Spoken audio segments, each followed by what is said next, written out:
Salut les gars, Manière c'est Garage68 pour la suite de notre série de unboxing un peu ma boule. Je tiens à dire qu'il y a donc le Losi Micro-T qui a déjà été unboxé.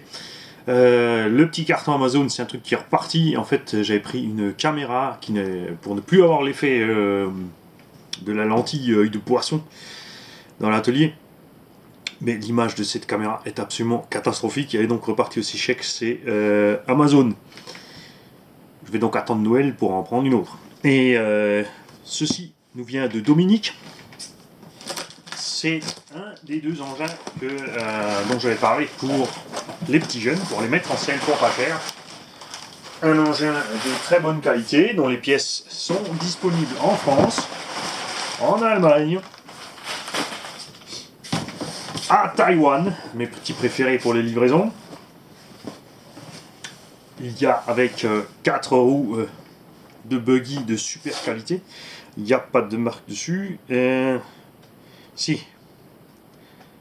Sismic Bandit. Ah, voilà pourquoi j'avais une telle bonne impression de qualité quand j'ai touché ce machin.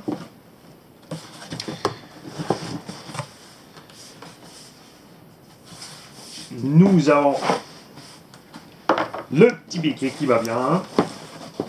On en a reçu un de plus. Et la machine. Alors c'est un roller puisque j'ai l'électronique ici. On l'équipera donc avec ce qu'on a là. On va faire une machine à prix abordable. Et c'est un Team Magic B8 ER.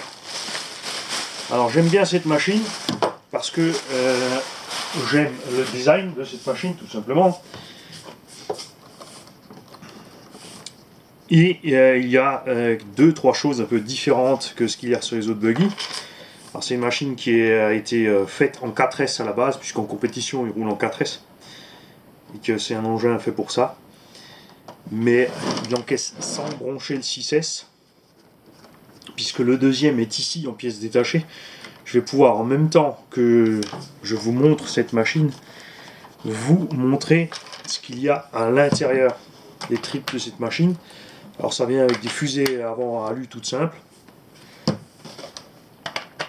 Et il y a quelques options, mais c'est vrai que les options Team Magic sont toujours très coûteuses. Et après je trouve qu'elles sont pas forcément utiles ces options sur cet engin. Il existe en RTR en fait en 2 versions. C'est assez marrant et il n'y a pas vraiment de différence de référence entre les deux. C'est que j'en ai trouvé un avec un RTR en 4S avec un 1800 kV en 40 par 65 qui est équipé d'un pignon 18 qui marche super,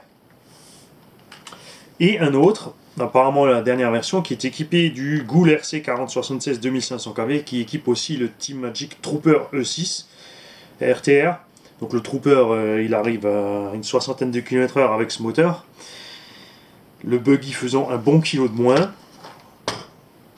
Ça doit bien marcher.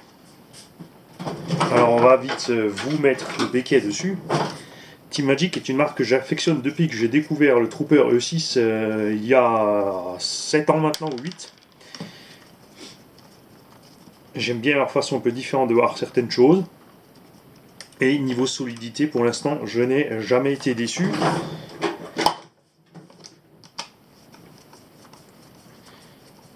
Alors les notices, évidemment, quand je vendrai ces machines, eh ben, c'est très simple, elles seront en ligne, donc je vais les télécharger, je vous enverrai les liens pour ceux qui en ont besoin.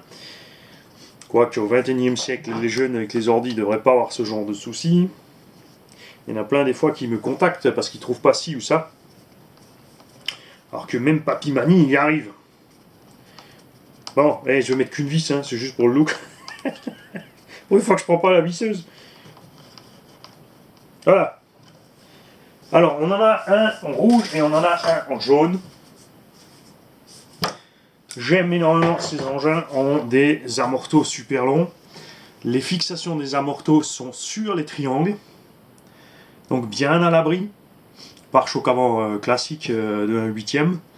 Petit renfort ici à l'avant. Le petit bémol, ce sont les tourelles que je trouve un peu trop justes. Personnellement, j'aurais bien aimé une tourelle un peu plus épaisse ou un alu avec un mieux durci en fait que ça. Ce que j'aime beaucoup, c'est comme chez Obao par exemple, c'est que vous avez bien sûr le filetage du capuchon qui est en alu. Et le capuchon lui-même par contre en plastique, c'est vrai qu'il est bien clipsé sur la rotule. Je préfère largement ça à des capuchons entièrement en alu avec la petite bague en plastique et la rotule dans la bague en plastique. Ça prend beaucoup moins vite du jeu. Les petites cales à l'entrée ici sont en plastique, ça suffit largement. Après, si on comme ça il y a l'effort, il suffit de mettre des cales alu pour éviter de tordre les vis, mais les vis sont en M4. Donc il n'y a pas de raison d'être inquiet. J'apprécie aussi énormément qu'ils aient mis des vis en M4 en bas aussi sur les embases. D'ailleurs tout sur l'engin est en M4 ou même en 3,5. Il y a quelques petites vis en 3 mais ça s'arrête là. Les amortisseurs arrière aussi hyper longs. Enfin d'ailleurs on dit pas les amortisseurs, on dit les amortisseurs. Non, je plaisante.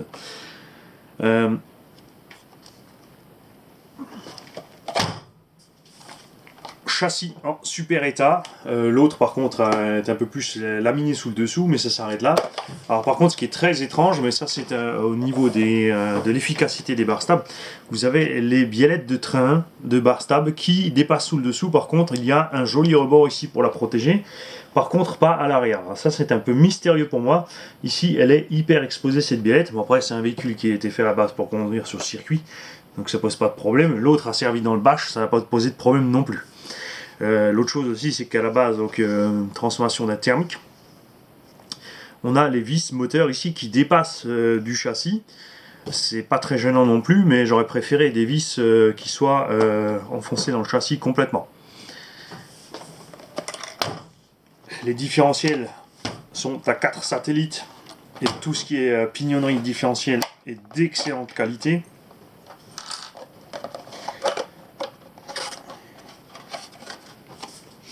On a donc la carreau rouge et la version jaune.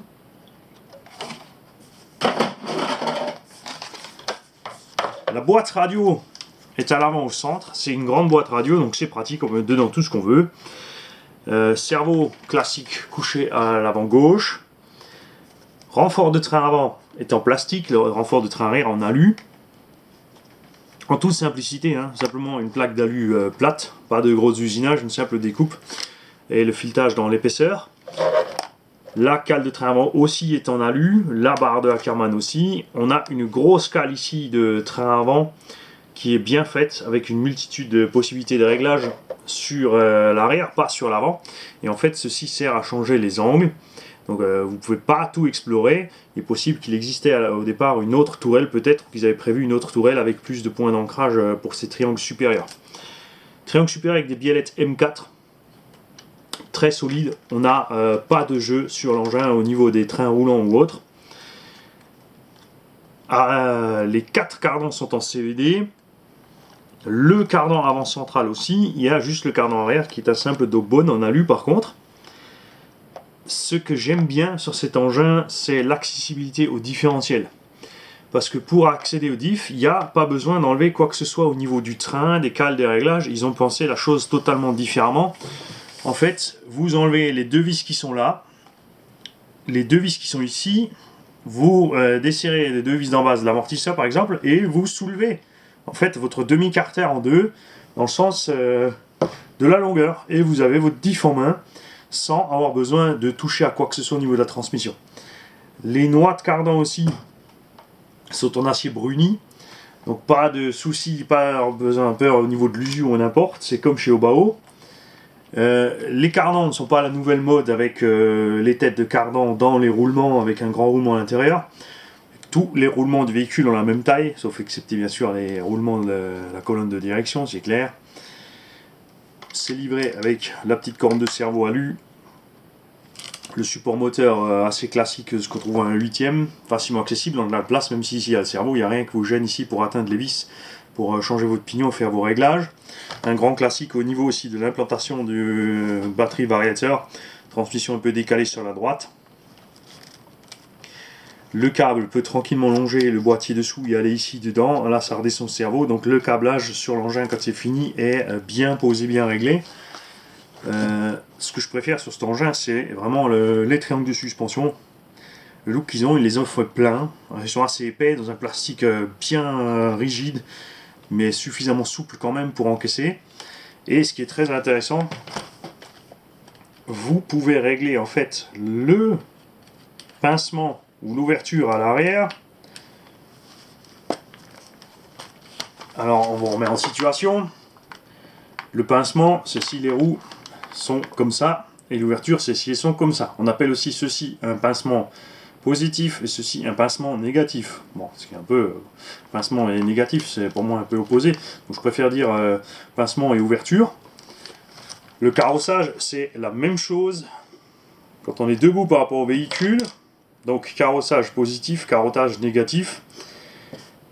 Et l'angle de chasse, un petit rappel au passage, l'angle de chasse, c'est l'angle que fait le pivot de suspension par rapport à son axe. C'est-à-dire si vous avez un angle de chasse à 0, comme c'est le cas sur l'arrière, vous avez votre chape qui est parfaitement droite dans le triangle. Quand vous commencez à avoir un carrossage positif, c'est vers l'arrière, négatif vers l'avant. Quand il est positif, comme c'est le cas sur le train avant, on va enlever une roue avant pour vous le montrer à l'avant.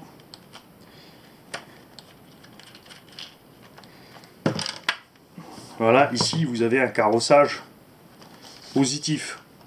C'est-à-dire que la fusée est penchée par rapport au sens de suspension. Plus vous avez de carrossage, plus vite la direction revient droite, tout simplement parce que le poids du véhicule va peser sur l'axe des roues différemment et ramener la direction droite. Elle sera donc plus vive, tout simplement. Donc à l'arrière, vous pouvez régler le pincement. Vous avez ici une biellette à pas inversée avec une rotule qui est bien ancrée dans son triangle de suspension. En fait, la rotule est ovale, le triangle de suspension aussi, hein, une encoche ovale. Donc il n'y a pas de jeu au niveau de la fusée. Vous voyez, ça ne bouge pas. Pourtant, vous avez bien ici un réglage. Il y a évidemment des barres stables avant-arrière sur cet engin. En option, existe aussi différentes duretés. Team Magic, ils ont été bien malins. Ils ont fait non seulement différentes duretés, mais ils les ont complètement peintes. Donc elles sont de couleurs différentes selon la dureté. Donc beaucoup plus facile à repérer quelle barre stable et quelle barre stable que de s'amuser avec la petite étiquette qui finit toujours pas foutre le camp. Ou alors après s'amuser avec le pied à coulisse à mesurer votre barre stable. Ce que j'aime bien aussi chez Team Magic, en plus de la finition et de la qualité des matériaux, c'est que le réglage de suspension sortie de la boîte est toujours bien fait. On n'a pas ici, comme chez Arma, des ressorts trop courts par rapport aux amortisseurs ou des ressorts trop mous par rapport à la suspension de ce que pourrait faire l'engin. C'est nickel. Quand il y a l'électronique dedans et les batteries, on navigue vraiment bien à plat avec cet engin.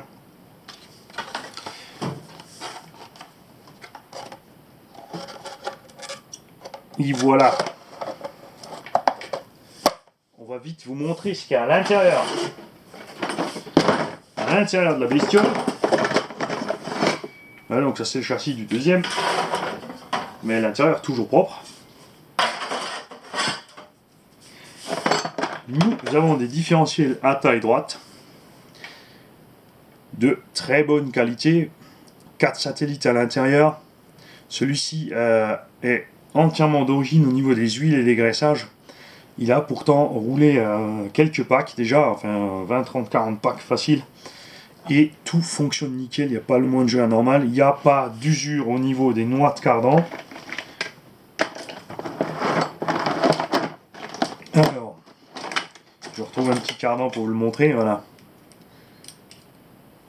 Voilà, on n'a pas plus d'usure que ça. Donc vraiment de la bonne qualité. Je vais vous montrer la cellule.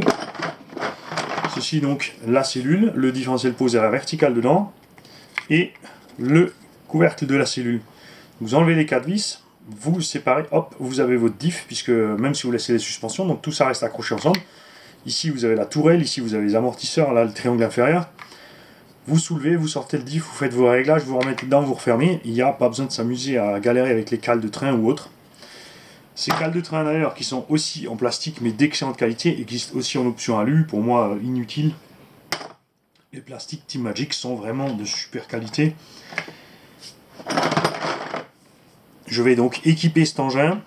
J'en ai justement un que je peux équiper avec le 1800 kV et l'autre qui sera avec le 2005. On pourra donc faire la comparaison des deux, niveau performance, consommation, etc.